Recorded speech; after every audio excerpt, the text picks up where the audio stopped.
Today in Environment and Everyday Life, women in the times of COVID-19.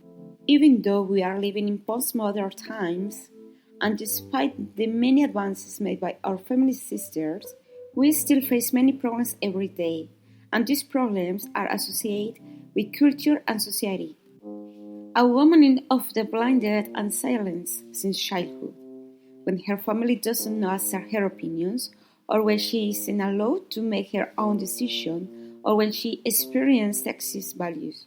And later, this is reflected in her adult relationships. So this becomes a vicious cycle.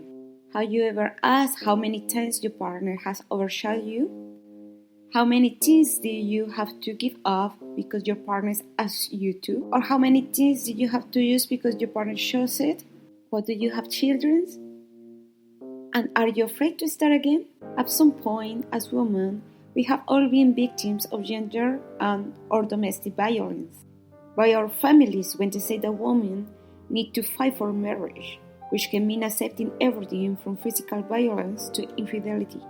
At work, people often judge when a woman has been promoted or managed to advance professionally, and perhaps attribute this to a relationship with a boss. For another woman or man, when they say, for example, the fat woman is just loved by their own family, or try to make us feel inferior.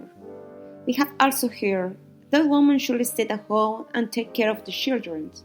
And even at the professional level, when men make inappropriate advances, and if a woman doesn't accept, they keep her out of some project. It is possible the woman had been asked to work in a collaboration just because of her looks, minimizing her knowledge and her professional capacity. And often there are male colleagues who receive a better salary for the same job. For me, equity comes from having options to decide, but this option must be based on knowledge. Whatever path you choose to follow, it must be because it was an option among many, and not the only one. There are working women, mothers of family, but when they get home, they are not valued.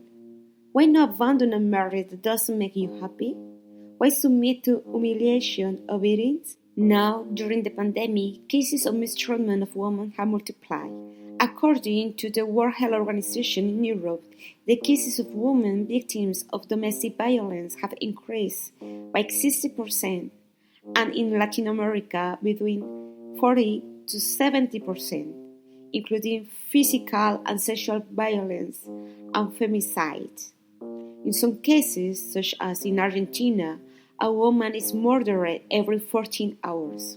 In Peru, after 8 weeks of confinement, 12 femicides and 226 violations were recorded, of which 132 were minors. But what can you do if you are a victim of gender violence? An important step is to recover your social circle, friends, neighbors, or family members who can support you. However, I emphasize that they should support you to escape the situation and not to maintain a hope that may not exist. If your partner is aggressive or abusive, try to spend the less amount of time alone with him, because normally in society abusers behave like good people. You must tell him that his behavior is not acceptable and that the consequences are bad for everyone. Find a safe place that he does not know of. You should keep in mind that there are some risk indicators, such as the severity of the violence and the type and its repetition, if the aggressor uses or has access to weapons, if he has a problem with alcohol or drugs, if he isolates you from your family circle. If you know any of these characteristics, the best thing to do is to get away and take urgent preventive measures.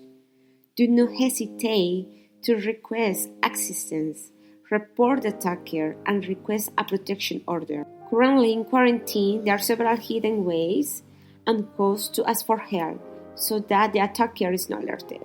For example, in Spain and Chile, if a woman orders a mask 19 at pharmacy, the care protocol begins. In Colombia, you can go to stores, D1, Juson Good, Ara, and drugstores. In Argentina, the code is to request a erection strap at pharmacies, and in most countries, there are numbers of chat on WhatsApp in which messages are deleted so that the attacker cannot see them. If you are dependent on the abuser, look for a support program for women. These programs have emergency homes to receive and protect. If you do not suffer but have daughters, do not allow any family member to commit any aggression against her. You must also explain the possibilities of suffering gender violence or domestic violence. Educate her to be a powerful woman. Believe in yourself and believe in your daughter. I would like to end with a quote from the TV series And We and E. We, powerful and sacred women, declare on this sacred night that our divine body belongs to us. We will choose who to love and who to trust. We will walk this earth with grace and respect. We will always be proud of our great intellect. We will honor our emotions so that our spirits will succeed. And if someone humiliates us, we will show him where the door is. Our strength is indestructible and our imagination is free.